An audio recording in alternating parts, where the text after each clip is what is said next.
Hey peeps, welcome to another video. So today I thought I would share with you how I made this witch's hat fascinator. I am going to a local Halloween party and it says that costumes are encouraged, and I don't have a full-on costume, but I thought what more of an excuse do I need to make something like this. And if you'd like to find out how to make one of your very own, just keep watching. Okay, so you're going to need some fabric. I chose this black sparkly Michael Miller Fairy Frost. You'll also need some heavyweight interfacing.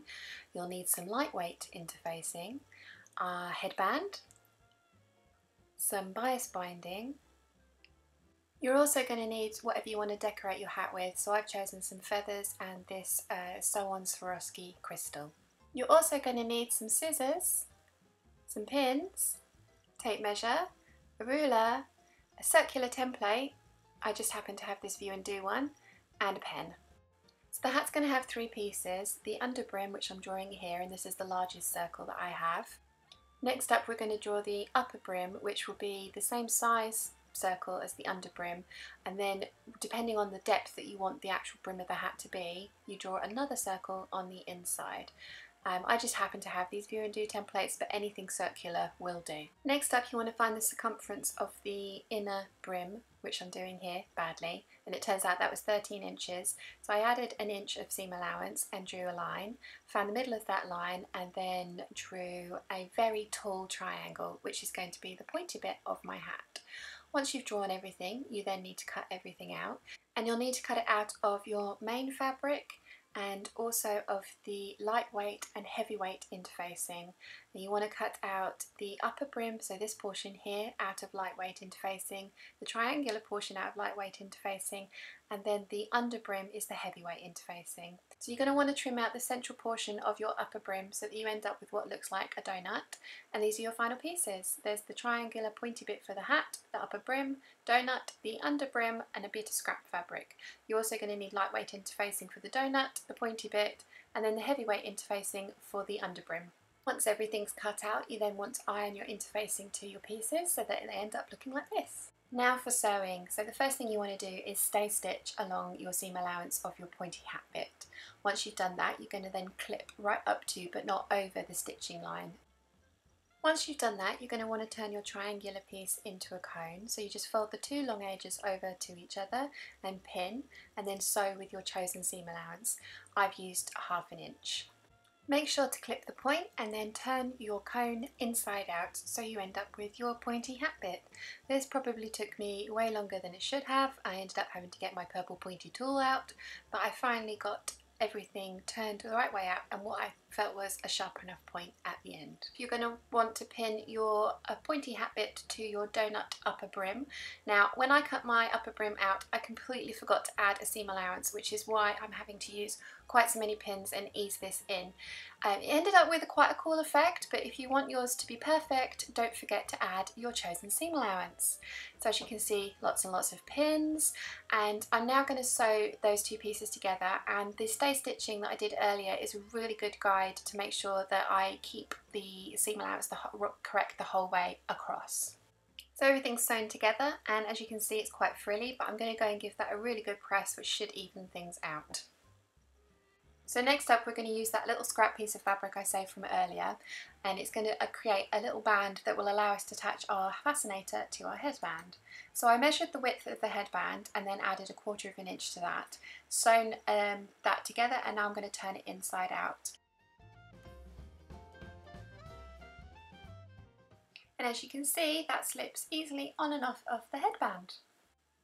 So I want to attach that to the under brim. I just picked a spot and then sewed down each edge so that it created a tube, as you can see here.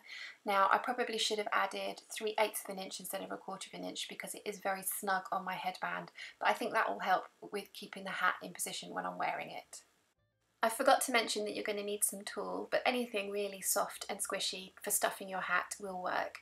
So you just want to add a little bit, not too much, so that there's some give in the hat, and that will just give it some stability and shapeability when you've finished. So this point right here is when I realised that I'd forgotten to add the seam allowance to the inner brim, which meant that my top of my hat was slightly smaller than the under brim of my hat.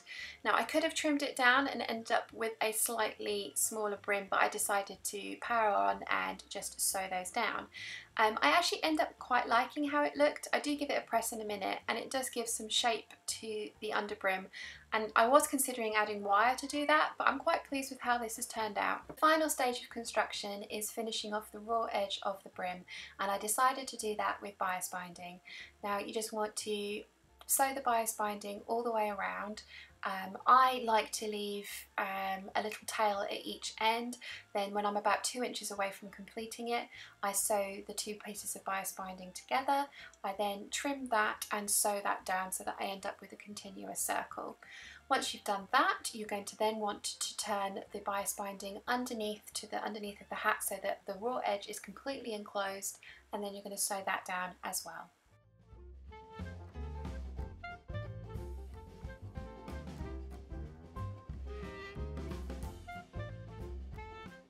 So that's the construction side of things finished. Now it's time to make your hat look pretty. So I've made mine super tall and long, and that was for a good reason. I wanted to make my hat squishy and fall in on itself.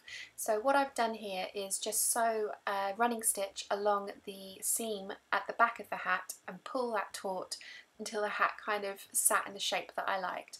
I then fiddled around with it a little bit more, moved the tool around inside. This is why you don't want to overstuff your hat.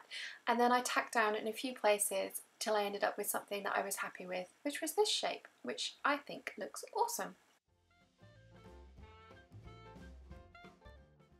Next up, it's the decoration part, which I think is always the most fun.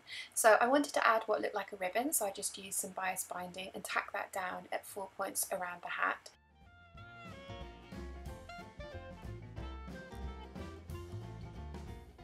Then came the really fun part, which was deciding which feathers to use and how to place them. So I kind of had a few that should basically fallen off a feather boa that I own, and I started playing around with those and seeing which configuration I liked and which feathers I wanted to use, as there were a few colours.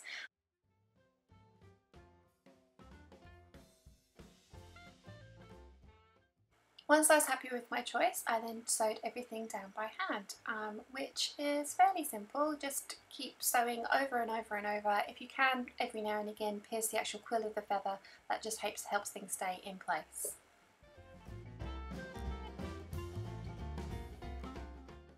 Next up was adding the Swarovski sew-on crystal, which I actually kind of think looks like a buckle. I got this one out in Saudi, but I'm sure you can find these online.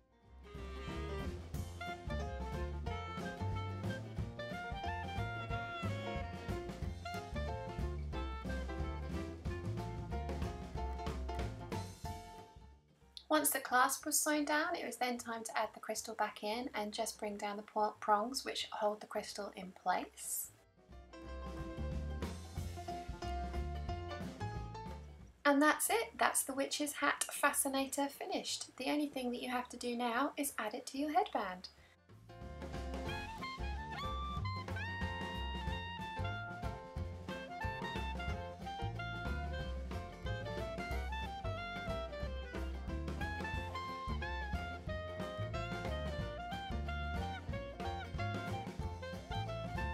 And there you go, so that's how you make your very own witch's hat Fascinator. I really hope you've enjoyed watching this video and that you found it useful. If you have, please give it a thumbs up. If you haven't yet, please subscribe, and I shall see you again very soon. Bye!